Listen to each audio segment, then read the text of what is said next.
السلام علیکم ورحمۃ اللہ وبرکاتہ۔ وعلیکم السلام ملا جی۔ ارے بھائی شمیم چابرا خیریت تو ہے؟ ارے ملا جی اپنی تو موج آ رہی ہے اور سنت کیسے جی رہے ہو؟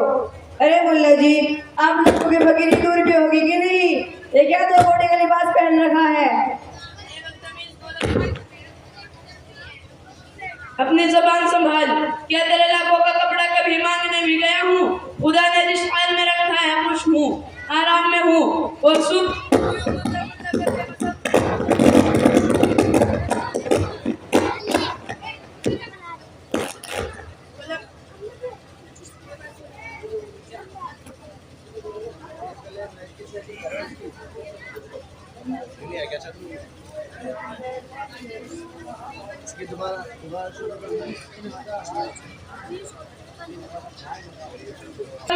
اپنی زبان سنبھال، کیا تیرے لاکھوں کا کپڑا کبھی مانگنے بھی گیا ہوں؟ خدا نے جس حال میں رکھا ہے خوش ہوں، آرام میں ہوں اور سن، تو یہ ملا ملا کر کے مذاق بنانا چاہتا ہے، علماء کے لباس اور تہذیب کا دھچکا لگانا چاہتا ہے، لیکن سن بد نصیب دولت مند، فانوس بن کے جس کی حفاظت ہوا کرے، فانوس بن کے جس کی حفاظت ہوا کرے، وہ شمع کیا بجھے جسے روشن خدا کرے۔ واہ واہ کیا شاعری کرتے ہو ملا جی۔ بتاؤ کیا رمضان کے مہینے میں ہم لوگوں کے پاس بھیک مانگنے نہیں آتے ہو؟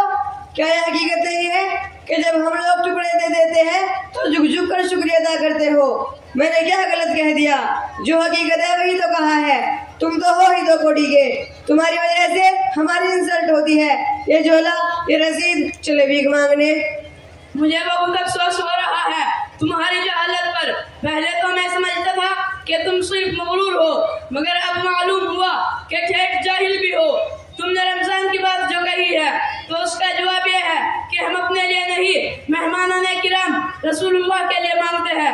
دوسری بات یہ ہے کہ جو کچھ تم دے دیتے ہو وہ تمہارے باپ دادا کے نہیں ہے، وہ تو اللہ کا حق ہے۔ اللہ سے دعا کرو کہ اے اللہ میری دولت میں کال پڑ جائے تاکہ ہم لوگ تمہارے دروازے پر تھوکنے نہ جائے۔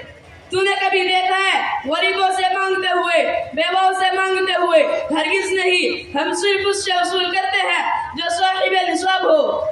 تم چندے کو ہنستے ہو، کاش تمہیں آج سے 1400 سال پہلا وہ واقعہ معلوم ہوتا کہ خود محمد الرسول اللہ صلی اللہ علیہ وسلم نے چندہ لیا تھا۔ اس واقعے میں حضرت ابوبکر رضی اللہ عنہ اور حضرت عمر رضی اللہ عنہ کے ایک دلچسپ واقعہ بھی پیش آیا ہے۔ جب تمہیں سب معلوم نہیں تو جا کر ڈوب مرو۔ ارے سب پتہ ہے، کیا رسول صلی اللہ علیہ وسلم بھی جھک جھک کر شکریہ ادا کرتے تھے؟ بڑے چلے ہیں تاریخ بتانے والے۔ ذرا دیکھیے آپ بھی ان ملا کو بڑے قابل بنتے ہیں۔ ارے بھائیو یہ تو پورے سماج کو گندا کر کے رکھ دیے ہیں۔ اب تو سماج اور سوسائٹی ان سے پناہ چاہتی ہے کہ کب خالی ہو، بھاری آفت بنے ہوئے ہیں یہ لوگ۔ تم نے جھک جھک کر شکریہ ادا کرنے والی بات جو کہی ہے تو وہ کسی درجے میں حقیقت ہے کہ جاہل قسم کے مولویوں نے تم مالداروں کا شکریہ ادا کر کے دماغ خراب کر دیا ہے۔ مجھے دیکھ، کبھی تو نے مجھے جھکتے ہوئے پایا ہے؟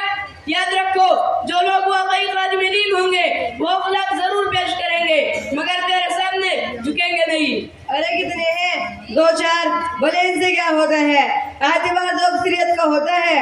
تم جھوٹے ہو، ایسا نہ کرتے ہیں ورنہ انشاءاللہ ایسا کریں گے۔ اصل بات یہ ہے کہ تمہیں یا تم جیسی کمینی سوسائٹی کو یہ پتہ ہی نہیں کہ قرآن کیا کہتا ہے۔ حدیث میں رسول اللہ صلی اللہ علیہ وسلم نے کیا فرمایا؟ اللہ کا ارشاد ہے انما یخشی اللہ من عبادہ العلماء۔ دوسری جگہ اللہ نے فرمایا قل هل يستوي الذین يعلمون والذین لا يعلمون۔ تیسری جگہ اللہ نے فرمایا فاسألوا اہل الذکر ان کنتم لا تعلمون۔ شاید قرآن سے پیٹ بھر گیا ہوگا، اب ذرا حدیث پاک سے پانی پی لے۔ رسول اللہ صلی اللہ علیہ وسلم نے فرمایا نبیوں کے وارث علماء ہے، نبیوں نے علم دین کو وراثت میں چھوڑا ہے۔ دوسری جگہ رسول اللہ صلی اللہ علیہ وسلم نے فرمایا میں معلم بنا کر بھیجا گیا ہوں۔ صحابی کا یہ قول ہے کہ عالم دین قوم کی وہ آنکھ ہے جس سے وہ دیکھتے ہیں، عالم دین قوم کے وہ کان ہے جس سے وہ سنتے ہیں، عالم دین قوم کے وہ پاؤں ہے جس سے وہ چلتے ہیں، عالم دین قوم کا وہ دل ہے جس سے وہ صحیح غلط جائز ناجائز کی تمیز کر پاتے ہیں۔ اچھا بڑا قابل بنتا ہے تو ایک بات بتا، اسلام کی بنیاد کتنی چیزوں پر ہے؟ ارے یہ تو بڑا بھاری سوال ہے، مجھے تو معلوم نہیں کہ اس کا جواب کیا ہوگا؟ اللہ ہم سب کو توفیق سے نوازے. یہ آپ کے ساتھ کون ہے؟ یہ میرے دوست ہیں جو امریکہ میں رہتے ہیں، اچھے بزنس مین ہیں. ان کا نام اکبر بادشاہ ہے. اچھا تو کیا میں ان سے بھی کچھ سوال کر سکتا ہوں؟ کیوں نہیں، ضرور. اچھا تو بھائی صاحب یہ بتائیے کہ غسل میں کتنے فرض ہوتے ہیں؟ ارے ملا جی، تم نے ہم کو ایک دم جاہل سمجھ رکھا ہے کیا؟ غسل میں 3 فرائض ہوتے ہیں.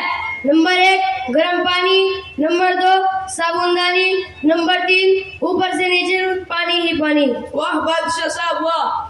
اچھا بھائی صاحب آپ بھی تو ذرا اپنا نام بتا دیجئے. میرا نام ساحل بادشاہ ہے. اچھا تو آپ مسلمان ہیں تو یہ بتائیے کہ ایک مسلمان پر کتنی نماز فرض ہے؟ ارے مولانا صاحب، میں نماز تو بہت پابندی سے پڑھتا ہوں. اس سوال کا جواب تو میرے لیے کچھ بھی نہیں ہے. نمبر 1 جمعے کی نماز، نمبر 2 عید کی نماز، نمبر 3 بقرعید کی نماز. واہ بادشاہ صاحب واہ. کتنا افسوس کی بات ہے کہ آپ لوگ اپنے آپ کو مسلمان کہتے ہو، علماء کو برا بھلا کہتے ہو اور انہیں حقیر سمجھتے ہو، لیکن آپ کو تو دین کی بنیادی باتیں بھی معلوم نہیں. دیکھو میرے ساتھ مدارس کے کچھ چھوٹے چھوٹے بچے ہیں، ان سے دین کے بارے میں جو چاہو معلوم کر سکتے ہو. ان چھوٹے بچوں سے ہی تمہیں یہ اندازہ ہو جائے گا کہ جن علماء کو تم حقیر سمجھتے ہو ان کی کیا شان ہوتی ہے. بچوں، مجھے تو کچھ خاص آتا نہیں، تم ہی بتا دو تم نے اپنے استاد سے کیا سیکھا ہے؟ چچا جان، آپ کو معلوم ہونا چاہیے کہ اسلام کی بنیاد 5 چیزوں پر ہے.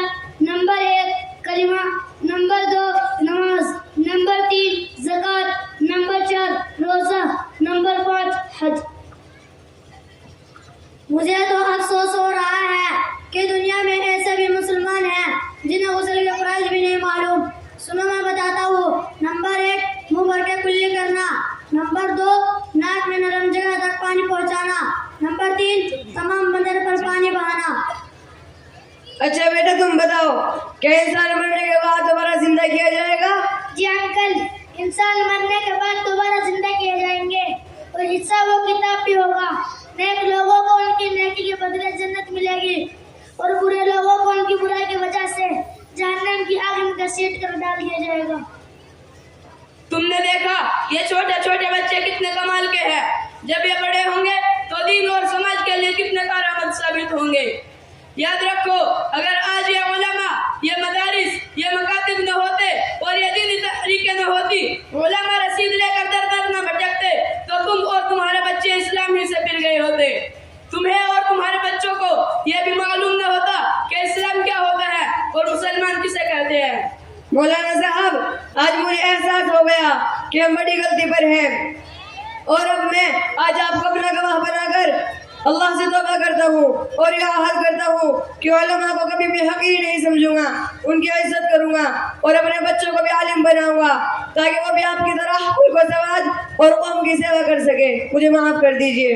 اچھا تو ٹھیک ہے، اب میں چلتا ہوں. السلام علیکم ورحمۃ اللہ وبرکاتہ. وعلیکم السلام ورحمۃ اللہ وبرکاتہ.